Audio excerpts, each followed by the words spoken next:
Sun Tzu's The Art of War is the most important book on strategy ever written. It offers a timeless set of principles that can be applied to a wide variety of problems. Though written in the context of warfare, its techniques for meeting challenges while minimizing conflict are invaluable in today's increasingly competitive world. In this series, I'll go through each chapter of The Art of War and explain its main concepts and real topics that are missed by most translators. My sources will be from Gary Gagliardi's three books in the Mastering Strategy series: The Art of War, plus The Ancient Chinese Revealed, The Art of War, plus Sun Tzu's Amazing Secrets, and The Art of War, plus 306 Lessons in Strategy. The Art of War was written by Sun Wu, now known as Sun Tzu, over 2,500 years ago. This book was written during a time of Chinese history where it was a bunch of over 500 mini-states all competing and allying with one another for land, power, and control. This period was called the Spring and Autumn period. This was also a time of a special class of elite thinkers called the Shi, who were nobility of kingdoms taken over by other states. They literally traveled around and hired by other kingdoms for the knowledge they possessed. Sun Tzu himself was employed by a small kingdom of Wu, which was anticipating their neighbor Chu, which was much larger, to come in and invade their land. Sun Tzu said he could train a successful army, and the emperor didn't believe it until he proved it in a famous story. Sun Tzu was part of a family of mercenaries, and so Sun Tzu himself had many years to study and learn about warfare. Wu went from a third-rate semi-barbaric kingdom on the wrong side of the Yangtze River to the leading power. He became very successful at warfare and conquering lands. Some time after his death, Wu itself started falling apart, which led for the Emperor Qin to conquer all of the region, making the country of China. During this first dynasty, all but 5 books were destroyed. One of those was The Art of War. This book was given to a French missionary from nobility in the late 1700s and translated into French, and it spread from there. Where successful generals started studying his work, it's become more of a business bestseller, and now more and more people are finding adaptations for their lives. What is the art of war itself? First of all, the art of war, surprisingly enough, teaches you no specific methods of warfare. You'll learn nothing about how war was fought in ancient China, best practices, division of labor and forces, the kinds of forces, troop formations, and so on. Secondly, the art of war's ideas are abstracted ideas of competition, which together form a comprehensive system of strategy. This system will teach you how to think and what to do in competitive environments, of which these principles form strict rules. This rulebook, developed by Master Sun, can be found at www.scienceofstrategy.org. An article from the rulebook is made public every day on the homepage. Third of all, in ancient China, anything to be taught was done from master to students.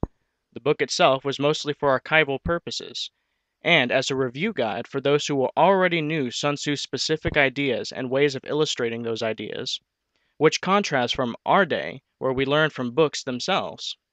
The art of war can seem like vague, fortune cookie phrases and a bunch of stanzas of pretty poetry if you don't already know the real ideas Sun Tzu is trying to describe. Fourth, there's what we call triple thick barrier to understanding Sun Tzu. First of all, it's written in Chinese. For the average Western reader, the ideas and culture of Chinese is foreign to us. That stops us from engaging the ideas into our minds. Second of all, it is written in ancient China. Those ideas have well over 2,000 years of changing culture and language. If you think of how much the English language has changed in the last 200 years, or even just the last 30 years, you can understand that there can be tremendous differences in 2,000 years. And lastly, these ideas were observed and written with the intention that those who read it already mastered strategy, and so those ideas were home to Sun Tzu specifically.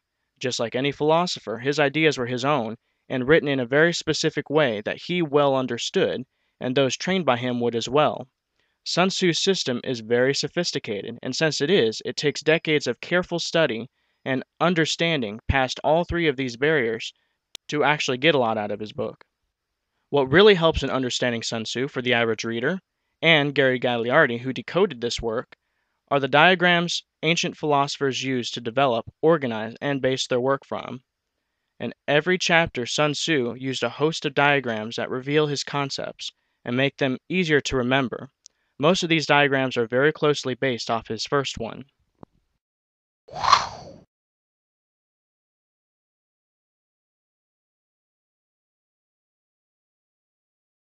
It starts with your philosophy.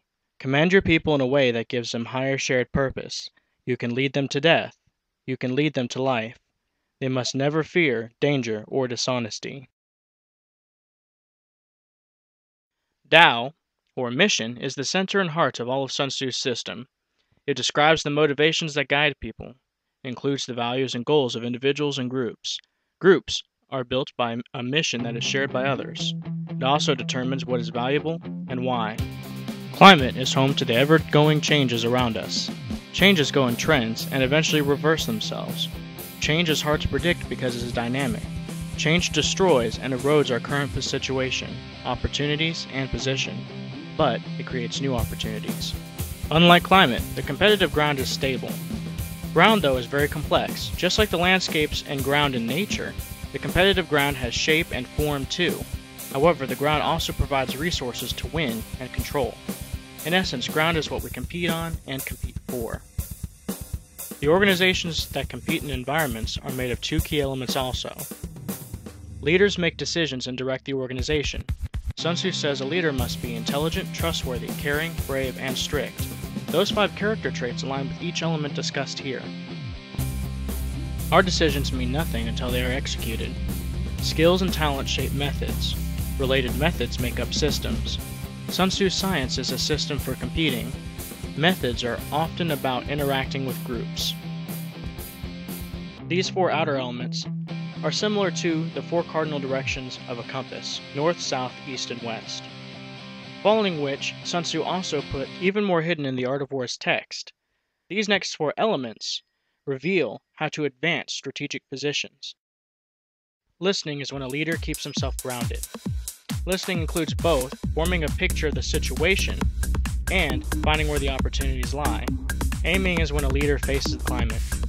From the opportunities that we discover, we focus on a specific opportunity and explore that opportunity. When methods meet up with the climate, it's called moving. Moving, first of all, helps us adapt to situations that arise during our moves, especially when challenges occur or during campaigns.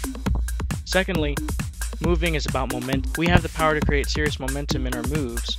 Claiming is the skill between methods and the ground. Claiming, because no reward is automatic, is how we win rewards. In life, we don't get what we work for, we get what we can legitimately claim. And by winning rewards is how we improve our position.